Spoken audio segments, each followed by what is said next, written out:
भी प्रहार हो रहा है, लेकिन प्रत्यक्ष नहीं दिखाई पड़ता है।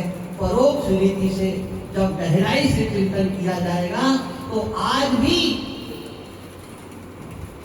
हमारे धर्म के ऊपर प्रहार हो रहा है, चोट हो रही है, और हमारा हिंदू समाज सोया हुआ है।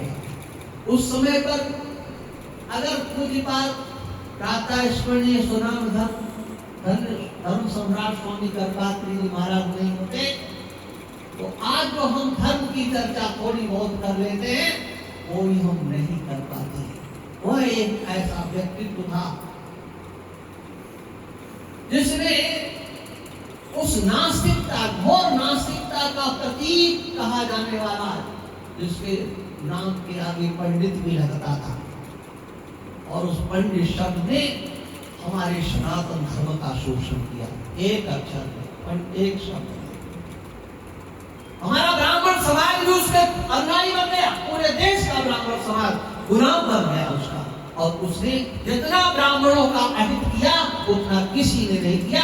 इस बात को अगर पहचाना तो धर्म सम्राट जी महाराज ने पहचाना और उसके विरुद्ध बिगुल बजा गए। रामराज परिषद का गठन हुआ। आपको बताएं, मैंने थोड़ा ही सानिध्य प्राप्त किया, लेकिन उनकी बहुत सी कथाएं पूज्यपाद विरक्त शिरोमणि महाराज के चरणों में 12 साल तक रहने के कारण मुझे बहुत कुछ पता है।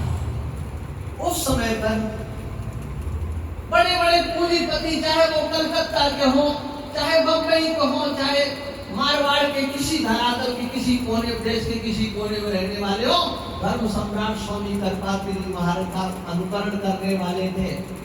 लेकिन जब सत्ता के विरुद्ध उन्होंने संघर्ष करना शुरू किया, सत्ता के विरुद्ध संघर्ष करना शुरू किया, तो उन पूंजीपतियों ने धीरे धीरे धर्म सम्राट स्वामी करपात्री जी महाराज का साथ छोड़ दिया, क्योंकि उनको अपनी चिमनियां चेतानी थी, और अपना बाजार, उनको अपनी पूंजी बचानी थी। किंतु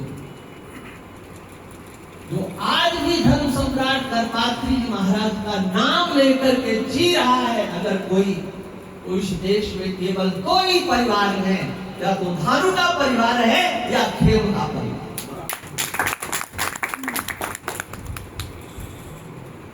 आगे की तो मैं नहीं जानता हूं, लेकिन अभी तक मैंने ऐसा देखा है। इसलिए कितना कठिन होता है धर्म के मार्ग पर चलना, और कितना कठिन होता है धर्म के मार्ग पर चलने वाले के पीछे चलना। आज उसका भी अभाव हो रहा है। सत्य को बोलना आज मंच पर अपराध बन गया है। अपराध, ये बैठे हुए हैं न्यायिक, ये बैठे हुए भागवत आचार्य, हमारे व्याकरणाचार्य, यहाँ वृंदावन में मंचों पर क्या कोई विरोध होता है? एक सप्ताह में हम जो है भागवत की कथा कहना सिखाएंगे, एक महीने में सिखाएंगे। क्या इस वृंदावन की धरातल से विरोध हुआ? विद्वानों ने विरोध किया? अरे नहीं किया। क्यों? बोले तो लिफाफा से प्रेम है, धर्म जाता है तुच्छा है। क्यों नहीं हुआ इस वृंदावन में विरोध? विद्वानों ने क्यों नहीं किया? और जब ये बात मैं बोलता हूं, कड़ी तो जरूर लगेगी। केवल ये ताली पीटने से हमारा सनातन धर्म बचेगा, या वैदिक धर्म हमारा केवल राधे राधे से बचेगा क्या? राधे बस इतना, यही तक हमारा सनातन धर्म सीमित है क्या? यही तक भागवत सीमित है क्या? इससे धाम वृंदावन में भगवान ने रास किया, यही तक हमारे भगवान को सीमित है क्या? हमारे भगवान ने गोकुल से लेकर के इस वृंदावन तक सबसे पहले तो दुष्टों का दमन किया है ना। रास तो बीच में आया है, रास के बाद भी दुष्टों का दमन, रास के पहले भी इस धरा पर वृंदावन में दुष्टों का दमन। लेकिन जहां दुष्टों की दमन की कथाएं आती हैं, आचार्य जी आप तो जानते हो, अधिक जानते हो, अगर सूची ही देख लिया जाए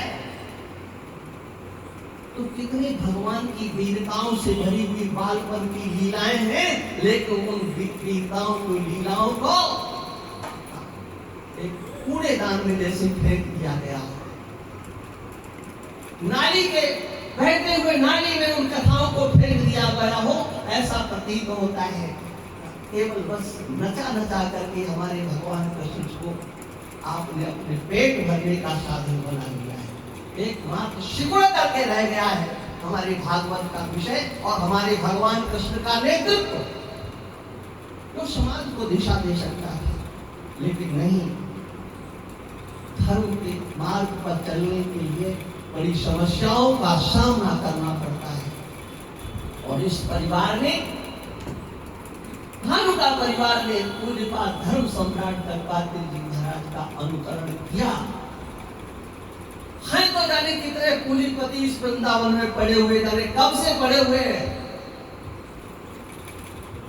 लेकिन धर्म की ध्वजा को लेकर के अगर कोई परिवार चल रहा है तो ये धर्म का परिवार है।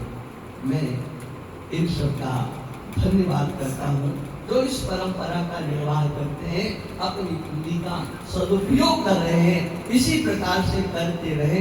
देखो, धर्म का मार्ग बहुत कठिन होता है। अगर धर्म का मार्ग सरल होता तो इतिहास बहुत सीमित नहीं होता। इसलिए आप सब चल रहे हैं, धन्यवाद के पात्र हैं। इतना ही कहकर मैं अपनी वाणी को विराम